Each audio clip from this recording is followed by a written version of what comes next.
recording. All right, I'm recording now. So today we are looking to discuss how to still as a creative, like how to generate ideas consistently, create ideas consistently and implement them. And this idea is something that I've been using unconsciously throughout my career. And then I just realized that it's something that a lot of people struggle with. And even as much as I use it, it's still something that I do not use instinctively. A lot of times I have to remind myself that, okay, I have to go and think about stealing from somebody, right? So very quickly, I would like us to introduce ourselves. Who are you? What do you do? Just unmute your mic, like I hear your voice and I know that you're at least following. Just very quickly, in a minute or two, who are you? What do you do? Probably where you stay, right? And so that we can get started. All right, guys. Hi, guys. Yeah. My name is Dumala. I'm a freelance writer, and I am currently based in Ibadan. Oh, nice. Okay. Wait, you're based in Ibadan. We should hang out one of these days. I thought you were in Lagos or something. No? I'm in Ivy. Wow, I didn't know. I thought you were one of these five. We should hang out one of these days now. Sure, no problem. I'll do that. Hang out one of these days. All right. Next person. Who's the next person? Somebody else should go ahead. Okay. My name is Tunde. I am into human capital development, and then, of course, I'm looking to making extra income through freelancing. So, anything freelancing, I'm here for it to learn. I'm learning for now. All right. That's good. All right. Let's see. Go again. Next person, please. You don't need to wait for me to call you. Just go ahead. Introduce yourself. Like I said, your name, what you do, and probably where you stay. That's true. Okay, why did not tell us where you stay? Oh, okay, sorry. Presently, I'm in Nasarawa State. Oh, so wow. Presently. Good evening. Yeah, I've been in the north for like 3 years now. Well, I thought you came back to Ife now. No, around a bit. My name. Wow. Yeah, I move around a bit, but presently I'm in Nasarawa State. Wow, nice. Okay, sorry, somebody is speaking. Okay, Ideja, are you speaking? I think your audio is breaking. Can you hear me?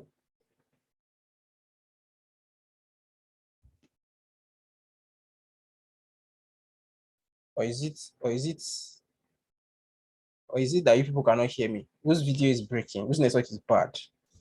Because Nigeria can be full. Yeah, I can hear you. All right. I can. All right. That means it's his network that is bad. All right. While we wait for his network to get better, next person can quickly introduce themselves.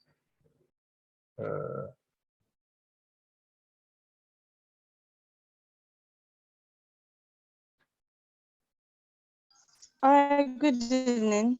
Good evening. I'm just Layomi.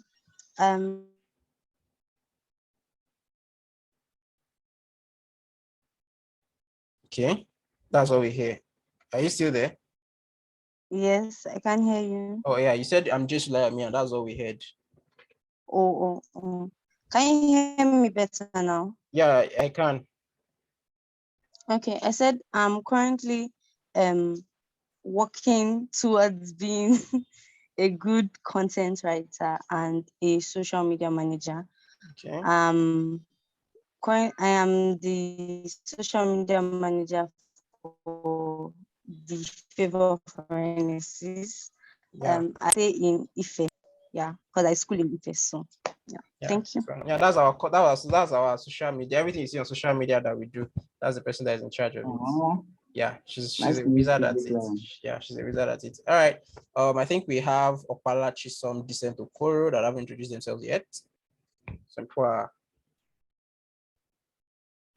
Yeah. Okay, is it my turn? All right. Yeah, your turn. Go ahead. Okay, hi everyone. Good evening. My name is Chisom and I'm currently in Abuja. Nice. I'm a content writer and content strategist and also a teacher, but I don't practice currently. So I work as a freelance content writer and I'm working towards building my own team. Okay. Yes, that's the juice. That's interesting. That's really interesting. Thank you. That's really interesting. All right. I think one more person. All right. Good evening, everyone. I'm Olusegun Emmanuel, and I'm a digital slash affiliate marketer. So I'm currently based in Ife, Ile-Ife, Oh, Ice nice. Cream. Nice.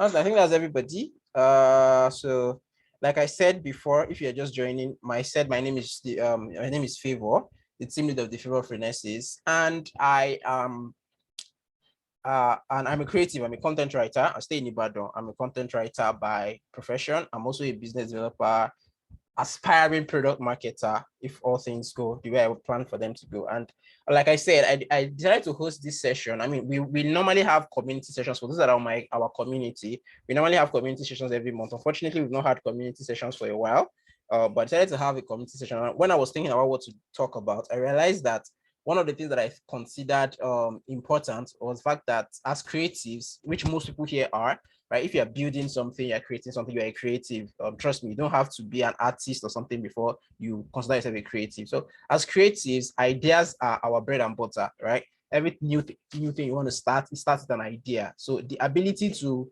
take an idea and discover an idea and build it into fruition is very, very key for us, right? This that is happening right now, this community session started as an idea, right? I had an idea, I got a couple of people together to plan it, and you guys bought into the idea and you're here. So ideas are very important in our line of work. But one of the problems that I've noticed is that sometimes it's hard to generate ideas, right?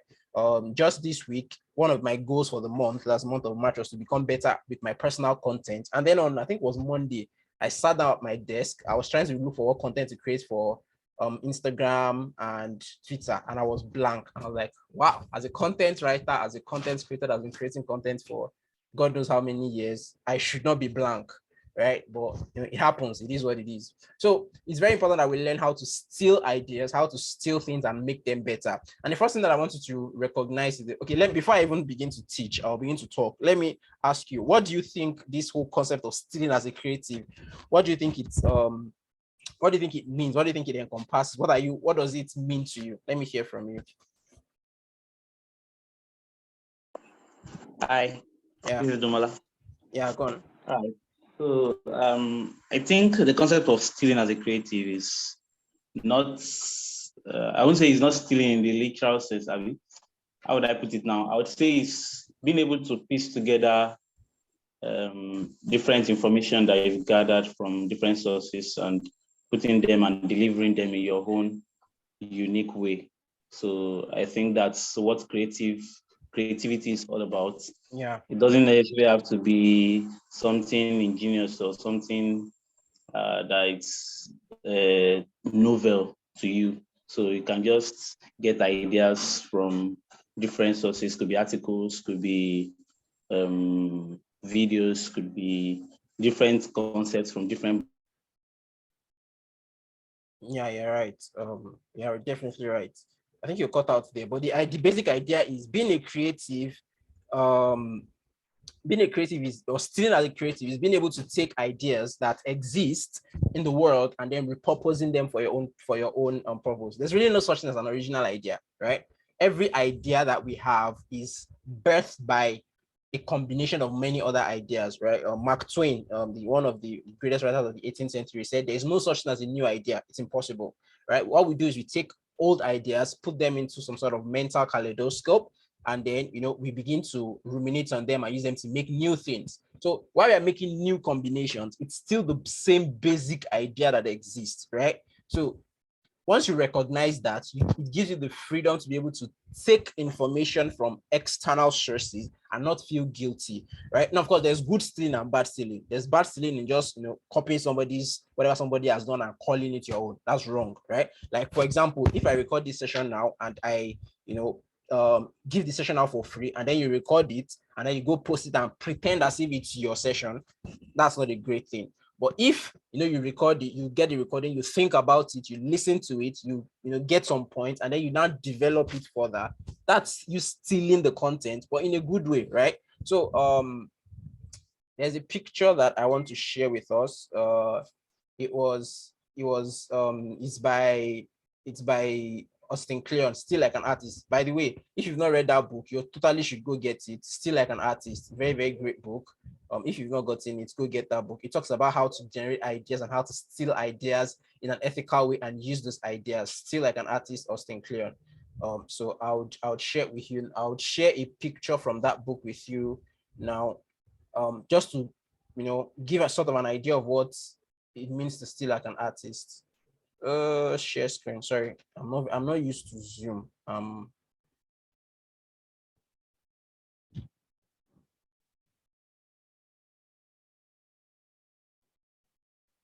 right. So, can you see my screen? Can you see the screen I'm sharing? Can you see the image I'm sharing? Yes, sir. Which one? Which of the images can you see? What image can you see? The good theft versus bad theft, or the how to steal as a creative? Which one are you seeing? Good theft versus bad theft. All right, good.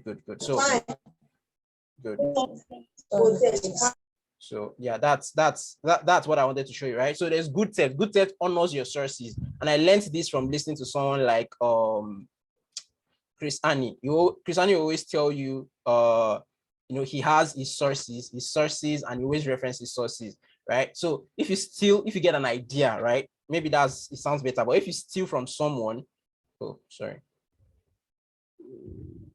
if you steal from someone, you should be able to reciprocate and say that, oh, I learned this idea from somebody, right? And it's a good thing to do because it shows people that you are trustworthy. So if you learn something from Naval, for instance, you learn something from Favor, you learn something from Ajulu, you learn something from who again is very popular, you learn something from Sahil Bloom, you learn something from any of these thought leaders, you learn something from Gary Vee, learn to state it. Oh, I was speaking with this person and he said this. I was listening to this person and he said this. Learn to, acknowledge your sources. Then another thing you want to do if you want before you steal is to study, right? And this is something that I've thought about a bit. Though I'm still going to write an article on this concept of stealing as a creative. I just want us to discuss it, right? And so one of the things that I personally have learned, if I want to create something that I've learned and I'm still learning, is two things. First is pattern recognition. Second is borrowing brilliance. These two concepts allow you to identify things that work and steal them and make them yours. So pattern recognition is to be able to look at people, look at things, look at systems that work and identify the patterns that make them work. It's not easy, and I don't know how to teach it. It's just something that you have to learn to do by paying attention. And this is where the study part comes in. If you, for example, let me give an example. Let's say you want to become a better writer, right? What you want to do is you want to identify people that write better and begin to copy them. Now, when I say copy them, I don't mean take their writing and call it yours. Begin to study their style and discover how they write, right? So, there's a way that you can look at somebody's writing and you would know that this is this person writing, even if you don't know the author, right? I don't know if that happened to you. Let's say you're reading an article and you're like, is it this person that wrote this? Or you say, oh, this person writes like this person. Has it happened to you before? Yes, absolutely.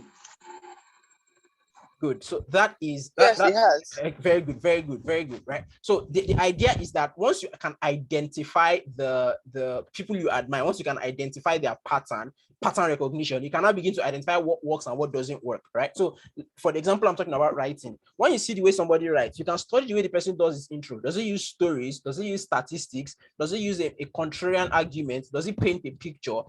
By studying that, you begin to learn the pattern of how this person writes, and then okay, the kind of articles that work or the kind of writing that work is this kind of writing. So when you want to write, you have something to borrow from, which is the second concept of borrowing brilliance. You don't have to create everything from scratch. Of course, as you do your stealing, you're going to find things that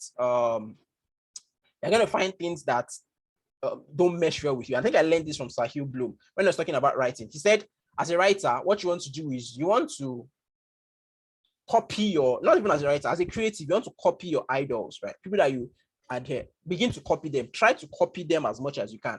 As you copy, you would find something that doesn't resonate with you.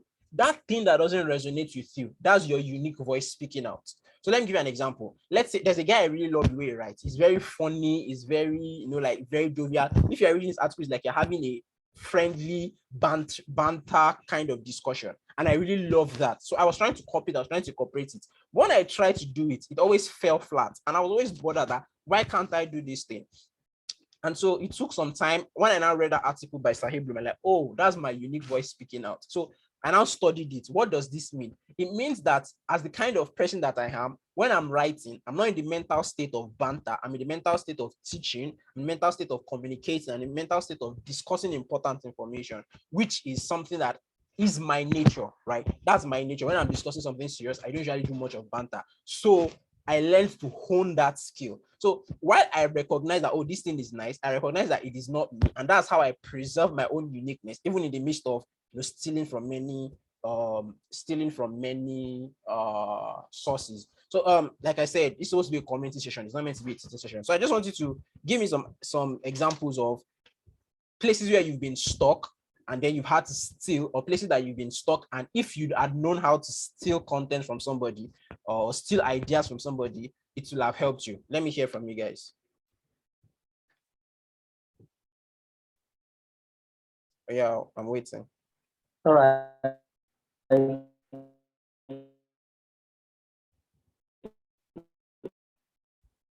Domala again here. Okay, go on. Hello. Yeah, I can hear you. I can hear you. All right. Okay. As the content writer, I lot of stealing or copying from other people. There's this site I work for, making. The way I go is I just up on videos first. I love watching videos on YouTube. I learn.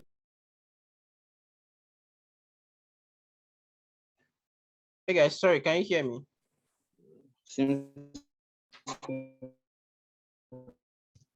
I can hear you. I think Famous network is unstable. So I kind of videos and it works for me. For my I've written a lot of things that I've learned from watching the other Peterson's videos. So I think that's a point for stealing ideas too. You can go through visual content and then just kind of repurpose what you learn. All right, you're back, Favor. Yeah, I'm back. Sorry. I think my network is iffy and my laptop isn't seeming to find my phone's hotspot. It's only finding my router. It is well. Anyway, so yeah, that I think that what you're saying is true. It's not only written content that you can steal from. Video content is also a great place to steal content in quote. Now, of course, when I mean steal, I mean, identifying an idea and using it to refining that idea. And then that goes to the next thing I want to say. When you want to steal, ideally you don't want to steal from one source, right? What you want to do is, and really this is the whole idea of stealing. The whole idea of stealing ideas is to give you a starting point. I think I did a tweet thread like I think last week or 2 weeks ago where I was talking about how to generate ideas, and I mentioned that according to what Steve Jobs that said it, that creativity is simply being able to make connections between different ideas. And that's really, really where the real creativity is. So stealing just gives you a base, a wider base to get information from. And then your real creativity is now.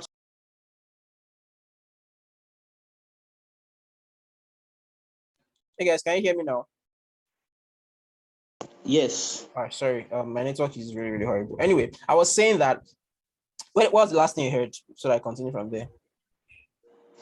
You were talking about Steve Jobs. Yeah, so I said, so he said that creativity is the ability to make connections between seemingly unrelated things, right? So the whole idea of stealing is to give you a wider base where you can generate different ideas, and then you now ruminate on those ideas and make connections. And that's literally what I do in my day job, right? So when I want to write an article, after I've done my research and I'm okay, this is what I want to talk about, I basically take a concept that I've found and then I begin to study it. I begin to research on it. I begin to look at different sources and then I see what they are saying, and then I process all of that information and I make new connections. So if this person is saying this and if this person is saying this, then there is a likelihood that this is the resultant effect. So I'm creating something new, but I'm not creating something entirely new. I'm creating something new, but that thing that I'm creating that is new is something that really, really, people love, right? Because a lot of times when I create content And people might come and like, oh, this content is so good. I'm like, this thing is literally taken from one McKinsey article. But that's the point. The ability to be able to go out there, find out ideas from different people, different sources, and combine it with your own unique spin, with your own unique idea is something that is invaluable. And as a creative, you must learn it. Right. So one more, I would like one more person to share how they've been, if you've been stealing, as we are talking about stealing now, have you learned anything, or have you realized that, oh, I've been stealing from this person, I've been stealing from that person, I've been stealing this idea and it's working for me? Just give me an idea of how you do it in your daily work life, so that we can begin to, so we can learn how to apply it. Okay, is anyone speaking? Can I speak? Yeah, you can speak. Go ahead. I'm guessing this is Rory, right? Okay. Yeah. When I first started writing SEO, I struggled with the introduction. Okay. Because there's a definite there's a difference between your speaking voice and your writing voice. Yeah. Yes, and I had to learn that. So during that process of learning, what I did was I identified 5 key SEO writers that I enjoy their style. They have similar styles, and it's a style that I think I want to have for myself. Okay. And what I would do when I wanted to write an article was I would spend maybe an hour reading one person's article, so that I could get myself into that voice, that writing voice and style. Okay. So I would consume like tons and tons of article. Then with that new energy, I would just go right into my own article. So I found out that it got easier thinking of an introduction for every article, or for every blog post, or for every website post. Like, it just got easier and easier. And in a short while, it was no longer a struggle, So I think that's how it was for me. That's how I was able to use copying to adapt and create my own style. Yeah, amazing. I would not lie. I understand the fact of the intro being the hardest part of an article. Like, that thing is horrible, right? When you want to start with an article and then you're looking at a blank page, there's a concept that actually helps defeat that. If you're a writer, or if you want to start right, by the way, I believe everybody should write, because there's this statement I always say, writing trains you to think, because writing forces you to compress your thoughts and position them in a logical manner. So it must make sense to you. So I believe everybody should write. Even if you're not a writer by career, you should write. You should have a blog, even if it's your WhatsApp status, you should be able to write and communicate your thoughts, because the ability to communicate your thoughts makes you extremely deadly, in the words of Jordan Peterson. So whenever you want to start, one of the things that has helped is the idea of building a second brain. I think I am doing an article on that, though I started, I've not finished. But basically, the idea of building a second brain is that you want to take ideas that exist and put them into a framework, a structure. I think I did a thread on building a second brain. It's on my Twitter handle. I'll drop my Twitter handle in the chat box, so you can check it out. I think it's there. You can read up on it. It's basically talk about how you can take all of these ideas, because that's another thing. Your brain is not meant for storing information. It's meant for generating ideas. And that thing is really annoying. I don't know if that's happened to you before, where you are thinking, and then maybe you're thinking of what you want to do, and then you come up, your brain just generates this really insane idea that you're excited about. And then you get distracted. A call comes in, you go to the kitchen, and then you sit down, you want to now start working, and you can't seem to find that idea again. Has it happened to any other person? Can anybody relate? Yes, it happens to me. It does. Yeah. So the idea is, your brain is not meant to. Your brain is not a hard drive. Your brain is a RAM, right? You know the way RAM works on your laptop. Your RAM is for your phone. Your RAM stores stuff temporarily, right? So if you minimize WhatsApp and you go do something else, the stuff is still there. But if you leave it for too long and you try and come back maybe in another 1 hour, you have to start again. So that's the same thing with your brain. Your brain is not a RAM. It's not a hard disk. It's a ROM. It's a RAM rather. So just for short-term memory. So once you get an idea like that, make sure you note it. This is one reason why you should never be without a pen and paper or a note-taking application. There are so many. At worst, dictate voice notes to yourself on WhatsApp. Create a group with only yourself, or send yourself a message and dictate voice notes. So an idea comes, just dictate it as rough as it seems, so that when you want to now sit down and actually do the work to work on that idea, you have the necessary raw materials to get started, because now you have an idea, you have something to start from. So one of the things I do is that when I'm preparing my articles, when I'm doing the research for the article, I try as much as possible to write the intro, or at least write what I want the intro to say. So the intro can be intro, explain this, mention this, use this particular start. So when I'm starting, I already know where I'm looking for my information and what I want to say. So it makes it a lot easier, to start my articles. And once you start the articles and you get in the flow, it becomes easier. And this goes for anything, not just articles. You want to work on a video, you want to record a video, sometimes you don't know how to start your script for your video.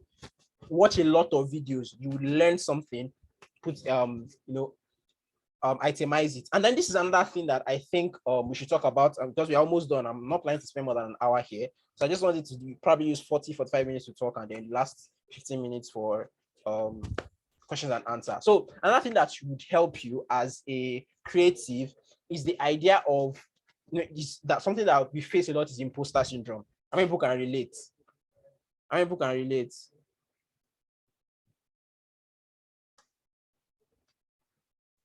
Can you guys hear me? Or I'm speaking to myself. Hello. Yeah, we can hear you. Oh, okay, good. So how many people can relate to the idea of imposter syndrome? I know of it, but I don't really relate to it on a personal level. Relate to the personal level. All right, cool. So the idea of imposter syndrome is that sometimes you feel as though you're not worthy of the work that you are doing, right? So, and it happens. I mean, trust me, it's something that I face a lot personally. You're like, even though you are good, right? It's just sometimes you feel as though, am I really as good as I think I am? Am I really am I really the best that I can be? Do I really deserve this? And one of the ways that you face imposter syndrome is that when you want to charge for your work, you find it hard to charge high prices. Am I really worth this amount? The solution to imposter syndrome, I think it's a video by Ajulu. I will drop the video on our community. If you're not on our community, by the way, after this call, send me a message so you can join our community. Our community is, the people that are in my community they can give you news that is really banging. So if you've not joined our community, please send me a message after this call, or just I'll drop my WhatsApp number in the chat box so you can join the community. But basically, the idea is, my WhatsApp number is on the screen, so you can just send me a WhatsApp message there. So the idea of imposter syndrome is you don't feel like you are good enough to do what you want to do, and sometimes it keeps you from applying to the kind of job that you should be applying for. It's a real problem, right? And one of the things I had to do, I think that was day before yesterday in the night, I had to sit down and really discover, okay, what am I afraid of? And the root of imposter syndrome is fear, right? And I also began, because one of my greatest desires is to become, build a brand authority on Twitter, on LinkedIn, and on WhatsApp. I really, that's one of the things I designed. That's one of my goals for the year. And I'm wondering, why am I not doing it? Because I realized that sometimes I'll, have this high energy, I'll start creating content and then I'll stop. And then I had to sit down and ask myself, what exactly is the problem? And then a couple of things came up. But one of the things I realized is imposter syndrome. Who am I to be telling people what to do? And so when I watched that video from Ajulu, because I took a course from Ajulu, he's one of my mentors, one of the things that I learned, it was Jack Butcher that taught that. And he said, in your life, whatever, I wish I had a whiteboard or something. Let me see if there's a way I can set up a whiteboard. I wish I had a whiteboard so I could draw it out. So in your life, let's assume that your progress to becoming an expert or whatever it is you do is a straight line. So there's a straight line. This is the beginning, this is the end. And you're somewhere in the middle, right? Somewhere in the middle, you're along the journey. The problem with most people is that they think they have to get to the end of the line before they are allowed to teach anything. That's not true. As long as you know something that the person behind you does not know, you're qualified to teach. So the idea is that thing that you have learned that has gotten you to the position that you are in, share with the person behind you while you learn from people that are in front of you. So hearing that made it was freeing for me to know that I didn't have to position myself as, I know everything. Just share your information. I've generated this result. This is the ideas that I used to generate it. Sounds interesting. If you agree with it, fine. If you use it. If you don't agree with it, let's discuss, right? You don't want to position yourself as I know everything. But once you begin to share your ideas, it becomes easier. And so that's something that I've started doing. I forced myself to do. Just before I jumped on this call, I created a Twitter thread on how to sell out and put it on Twitter. Right? It's not like I've sold out many times. I've sold out a few times, but not many times. But hey, I've done it once, which means I did something right. So let's talk about it. So and Austin Kleon, if you read Austin Kleon's book, he talks about writing the book that you want to read. The idea is many times there is something that we wished we had, right? So for example, for those of you that follow me on WhatsApp, I launched a community, a writing community between yesterday and today. This is why I launched it was because when I started as a writer, there was really nothing out there for writers. I was basically a one-man army. I was countless nights of searching through YouTube, trying to figure out what it means to be a writer. Not like now that writing is a bit more popular. So then I wished I had a writing community. So now that I am now a better writer, I created a writing community that I wish I had. And that's basically the way to stick. That's one of the ways to be very creative. That thing that you wished you had when you started, that thing that you wished you have to consume right now, if it doesn't exist, create it, right? And really, this is how startups are built. If you're gonna read the stories of all these great startup founders, some of them, they have this problem. They realize that we need to solve this problem, and then they go ahead to create it. I think one of these popular startups, I think it was either Slack or Trello or one of these platforms. The way they started their startup was they needed a platform to do what they eventually built, and they didn't have. So they decided to build it in-house, and we're like, wait, we built this thing and it works. Why don't you let us share it with other people? And that's why their startup really blew up. So as a creative, first of all, never neglect any idea that comes to your head. Capture it. Capture your ideas by writing them down, by storing them somewhere. Second, write the book you want to read. Create the kind of content that you wish you had. It doesn't mean that you have to be an expert. It just means that you need to have a little bit of knowledge beyond somebody else, right? So as a content writer, I'm not the best content marketer out there, but I know something about content writing that somebody else might not know. And by sharing that little that I know, I'm a better creator, and then I'm gaining brand authority, I'm gaining brand visibility, and I'm helping somebody improve. So that's something that as a creative, you do not want to neglect. Then I think the final thing that I think we should talk about is, how often do you share your ideas? How do you share the ideas that you come up with? As a creative, what's the avenue that you use to share your creativity? I'd like to hear from you guys. Somebody should just give us a brief overview. How do you share your creativity with the world?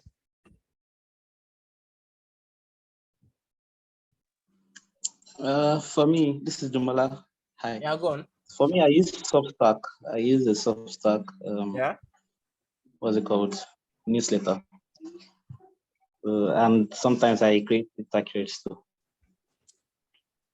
You create the what? Sometimes I create Twitter threads too. Twitter threads, yeah, very good. Any other person?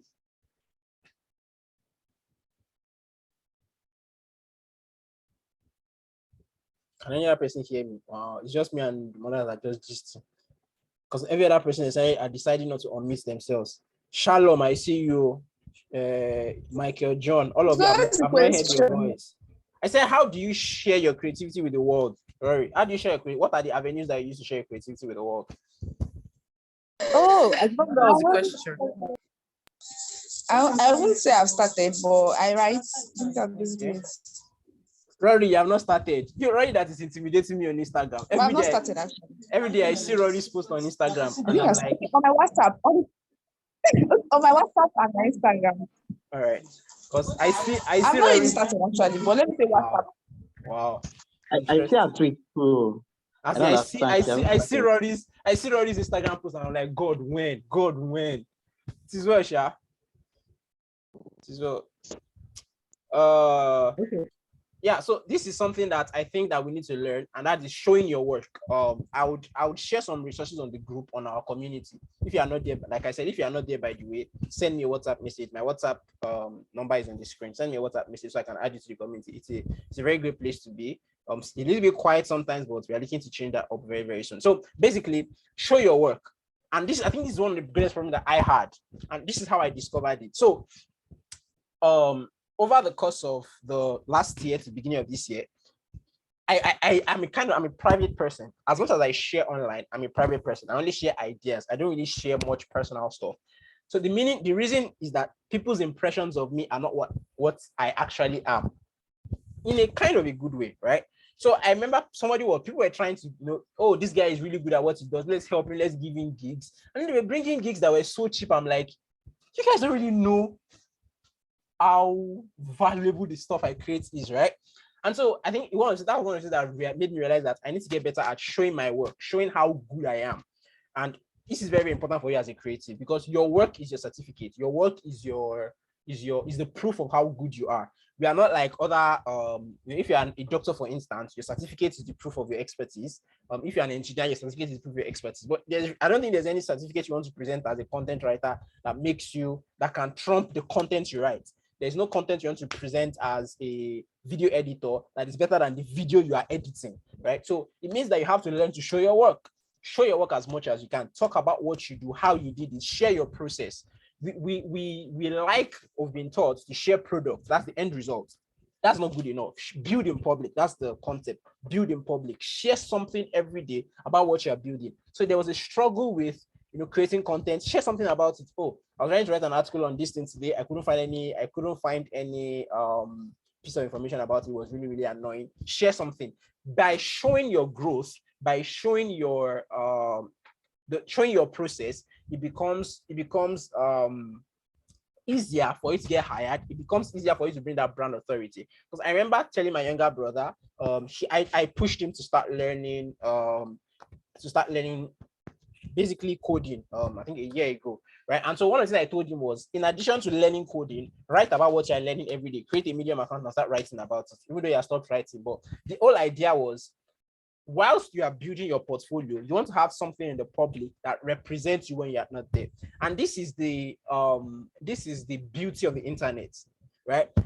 Previously, if you're a creator, if you're an artist, let's say you're writing, for instance, the only way that people could know what you're doing is probably if you had money to put yourself on TV, you had money to put yourself in the newspaper, or you had time to go out and do your local meet and greet. But with the internet, you can reach people on any part of the world with your content, with your ideas, and it helps, right? So it gives you a presence even when you're not there. So for instance, if you want to reach out to me and you want to talk to me, and maybe I'm sleeping or I'm not available, you can search my name online. You can see my tweets. You can see my Substack articles. You can see my Medium articles. You can see the things that I've created, and you can feel as though you're having a conversation with me. You can interact with my creative work even when I'm not there. So as a creator, you want to share your process, right? Share what you are doing. There's a reason why when people do movies, that's why they put behind the scenes. They are sharing the process with you, right? That's why they share set photos when they are doing it. They want you to feel involved in the process. The same way, as a creator, as a creative, you want your audience to feel involved in the process. This would especially come in handy if you are trying to build a product. Probably one of our future sessions will talk about building community-centered products, because that's something that is very, very key in this day and age. But knowing how to build a community, keeping them carrying them along and keeping them engaged while you build a product for them is very, very, very, very important. So learn to show your work, right? You are studying something, you're writing an interesting article. This is something that I started doing. For those of you that follow me on WhatsApp, I'm writing an interesting article. I take a screenshot of it, I take a picture of it, and I put it on my WhatsApp status. So people know that this guy is a writer, this guy is writing. And I can't count on people, somebody has said, oh, please, that article you're writing really seems interesting. Send it over to me, let me read it. This is somebody that I probably would never have thought would read my articles. You would never have seen my articles, but because I shared my work, I got in contact with that person. So put yourself out there, put your work out there, and you begin to meet amazing people. The internet is, all of you are here mostly because you met me on the internet. I think there's only one or two people that I've met physically here before. Every other person here, I probably met you on the internet. And, it's been really, really nice knowing you guys. So the idea, that sounded morbid, but the idea is that as a creator, you want to show your work, you want to appear in public every day. It doesn't have to be something complex or complicated, at least at first. Share simple things about your work. And then as you keep sharing simple things about your work, it begins to help you generate more ideas. And that's something I've realized too. The process of creating ideas helps you generate more ideas. Can anybody bear me witness?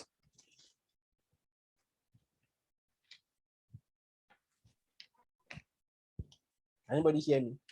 Everybody's silent. Yes, we can. Okay. Yes, yeah. Right. So I don't know if it happened to me this evening. I've been agonizing on what to post on Twitter. Somebody's network is bad. I think that's Lion. So I've been agonizing about what to share on Twitter. And as I decided to just sit down and write a random Twitter thread based on something that happened to me just today, as I was writing it, like 3 or 4 or 5 different ideas came up. Unfortunately, like I was saying earlier, I didn't write them down. So now they disappeared in my head. I'm going to have to go and pray and beg God that please let these ideas come back.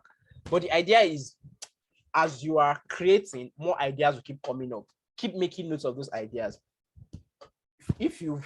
I wish I could show you my work table, but on my work table, there's always a notebook with me.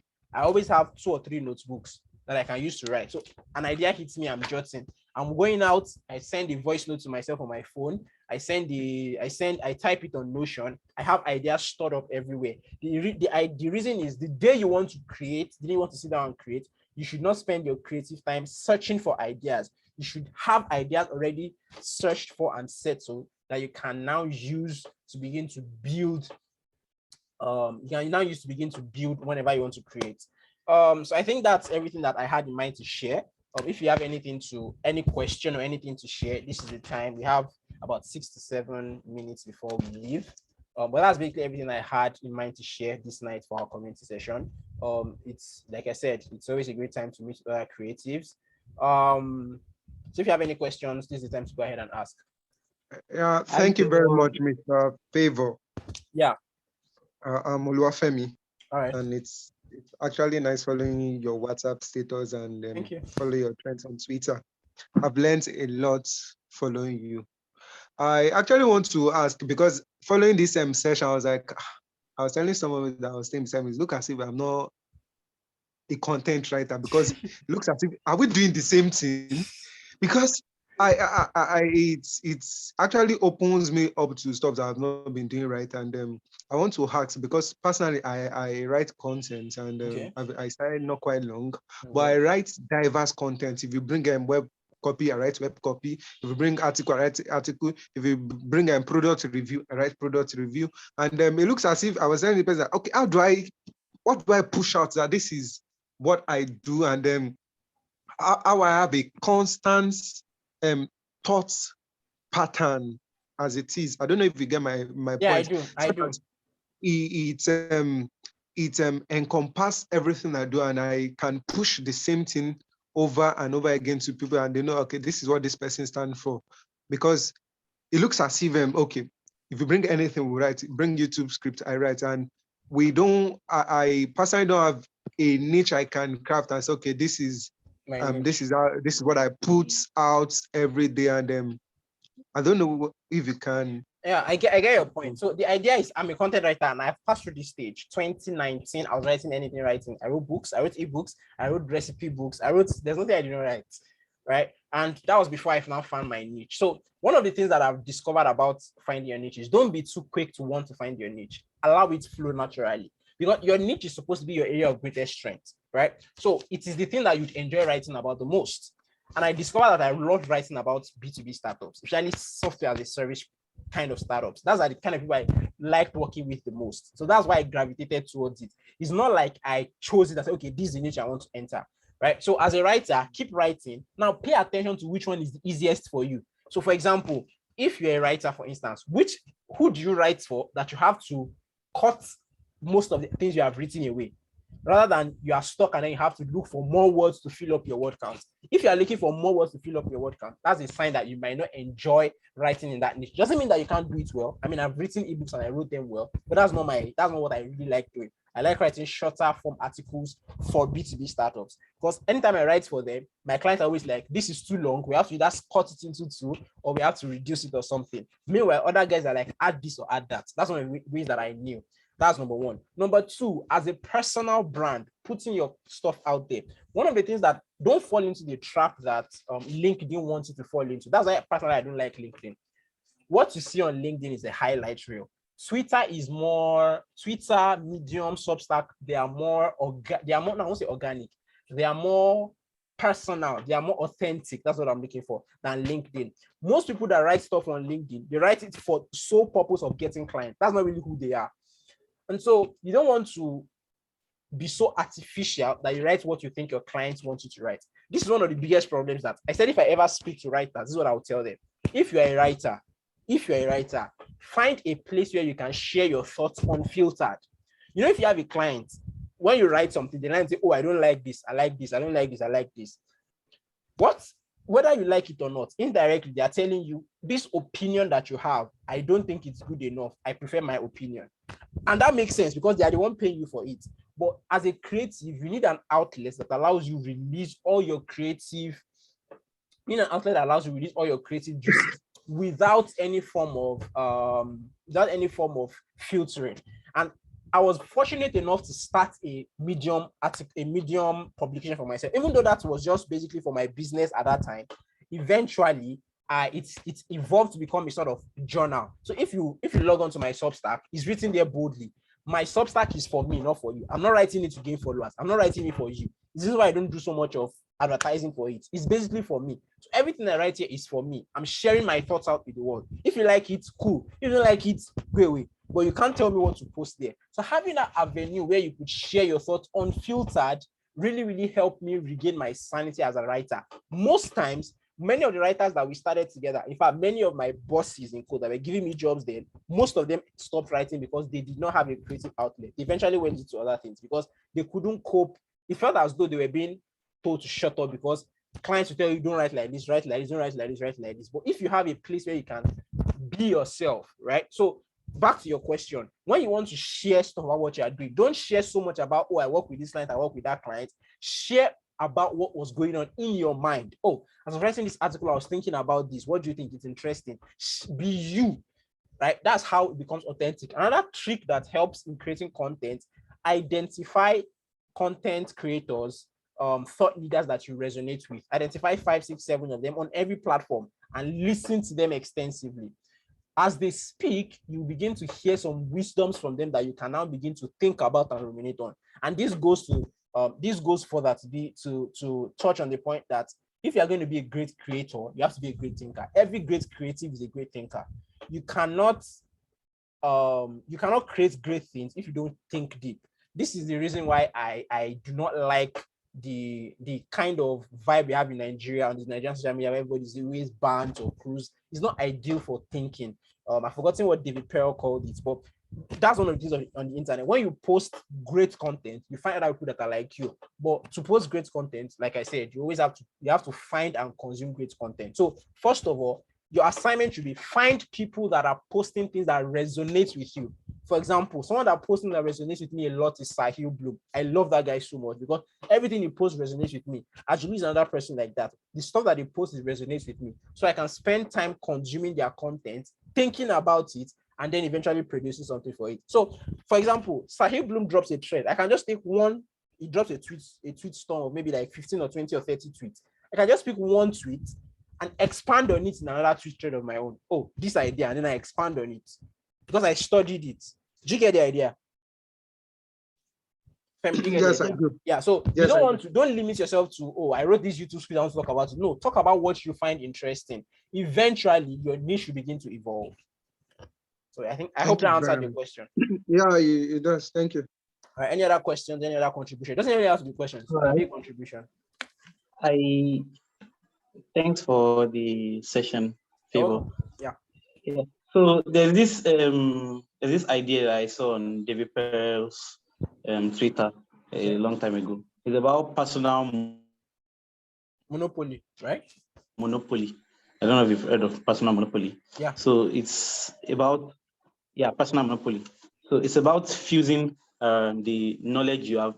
There's this thing that is peculiar to every person. Yeah. There is, even if we are learning, say, a course in university now, and all of us are learning it together, the way we experience, like the way we interact with our environment and the things that happen to us, they happen to us individually. So each person's experience, there's a way it shapes the knowledge that is passed to us. So if 3 different people read the same article, they would interpret it different ways because they have different experiences. So I think that comes to play when it comes to stealing as a creative or stealing ideas in quote now. So I think there's this thin line between taking ideas and reforming it into something personal and then taking someone else's voice and pushing it out as yours. I don't know if that makes sense. Yeah, so it does. I think a lot of people confuse that bit of taking ideas and then reforming it.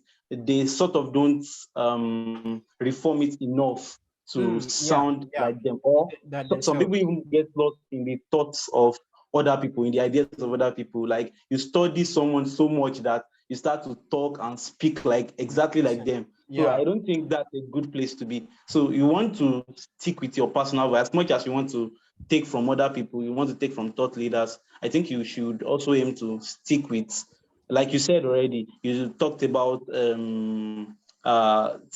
staying true to your own personality. Like you said, you like somebody's style of writing, but it didn't really resonate with you. So I think a lot of people try to force. Exactly. Yeah, they try to force themselves to fit into what they think exactly. is better. So I think that shouldn't be. So in trying to steal as a creative, in trying to take from other people's idea, you shouldn't try and force everything down your throat. Just try and pick from different people and then put it together in your own way and put it out there. And the good thing about personal monopoly, according to Dave Perry, is that it helps all of us stand out, even though we are all doing the same thing. There's a lot of content creators out there, but each person has their own uniqueness. That's the beauty of personal monopoly. So it helps you to stand out eventually. So I think You're very correct. You're very correct. I remember attending that. It was a webinar with Jack Butcher. I remember attending it. It was a webinar with Jack Butcher, and I think it was 2020 or very early 2021. I remember attending it. I posted it on Twitter then. Yeah. So Sahil Bloom calls it your zone of genius. That is the place where your skills and your interests intersect, right? And like I mentioned earlier, one of the ways you find it is when you start out, copy your people that you like, copy them. As you are copying them over and over and over, you are going to find a point where you will try to copy something and it will not go with you. Listen to that voice. Like I said earlier in my example, I was trying to copy someone's writing style and it wasn't flowing with me. So I stopped and I realized, why is it not flowing with me? If you get to the point where it is not flowing with you, you listen to that voice long enough, you would find your own unique voice. The reason why you don't know what you like is because you have not spent enough time listening to your unique voice, and we've not been taught to express ourselves. This is one of the my peeves with the Nigerian, traditional society. You are not allowed to express yourself. We've been taught to mirror our parents, do what they want, mirror elders around you. So you are not outspoken enough. So you have to relearn it. Look at every little child. They know what they want and they are not shy about it. Right? But as you tell them, don't do this, don't do this, don't do this, don't do this, they start to begin to learn to cage those tendencies. So this is something that you need to relearn as a creative. And all of this I said today that as I talk about creative, it also applies to people that are creating businesses, because building businesses, building products and services is part and parcel of being a creative. Because I use the same processes that I used to create great articles. I use them to create great products for the people that I sell products to. I use the basic same principle. Find something interesting, think about it, expand on it, elaborate on it, and give it out to people. So I think that's where we'll stop for today. If you've not reached out to me, if you're not in our community and you'd like to join, send me a WhatsApp message. My WhatsApp number is on the screen, 0032598709. And also, please follow me on all social media platforms. I'm trying to grow my following, especially on Twitter. I dropped my Twitter link in the chat. Let me drop it again. I'm trying to grow my Twitter following. So please follow me on Twitter, especially. Follow me on Twitter. Follow me on Instagram. My Instagram handle is there, Favor Phronesis. Follow me on Twitter. Hello, sir. Yeah, go on. Okay, I want to ask the community, is it just for writers? No, it's not for writers. It's not for writers. Okay. It's for anybody, really, any creative. Okay, so you want to build business, you want to build anything. Okay. Yeah, it's for everybody. Thank you, sir. Yeah. So if you want to join, send me a DM. I would add you. I'll send you the link. I don't have the link offhand, and I'll send it to you. But if you got any of my mails, you should have gotten the link to that community. So yeah, thank you so much for coming, guys. We have these sessions every month, though we didn't do in January and February because I was very, very busy, but I am committing to holding these sessions at least once a month. Sometimes it might be longer, sometimes it might be more in a month, sometimes it might be shorter, sometimes I have 2 in a month, but I'm committed to have one at least every month. So this was March edition. We may or may not have another one this month, but we'll definitely have one in April. And I hope and I would love to see you guys there. That session, I might probably be inviting somebody to speak. It might not be only me, or it might be a panel of maybe 2 or 3 people that will be speaking. I don't know how it will go, but trust me, you don't want to miss it. So there's feedback from somebody. Mr. Ayotunde, did you want to speak? Yeah, I wanted to ask a question. Okay, go on. Ask. I think we still have I can still spare 2 to 3 minutes. Okay, I think one of the things that stood out for me was when you talked about giving credit to what we're saying, like if you're creating content, of course, content is beyond writing. Yeah, of course. in design, even can be, let's take it to the religious setting. It can be even as a pastor. Yeah, it can be as a pastor, it can be a teaching, it can be a preaching, yeah, definitely. In fact, you think there was a time I was like, how come I listen to them and they don't even give credit? Just say, for me, I'm always saying, this said, that said, Yeah. this said. So maybe I was something like, I don't have content of my own, but this has gone a long way in telling me that, okay, yeah, it's good to give credit to people. Yeah, definitely. Quoting them. Yeah. And then one other thing I learned, a lot of things I learned, but another thing that I just want to cut to the chase is when you said that you create content, and then there's this particular person that replied and said that she was into SEO, and then she said to people, and then I had to like just go back and like, okay, go through it. At least you've known me for a while, and you know how I've struggled with. Yeah. So just hit me that, wow, one of the things I enjoy doing is telling stories. Yeah. In my head, stories going on and on. But I wanted to ask, is there a suggestion of what to do about it? That's where I do best, writing and creating content. In my head, I'm making imagining things and what and the rest. Okay, so storytelling is a big thing that most people are underrating.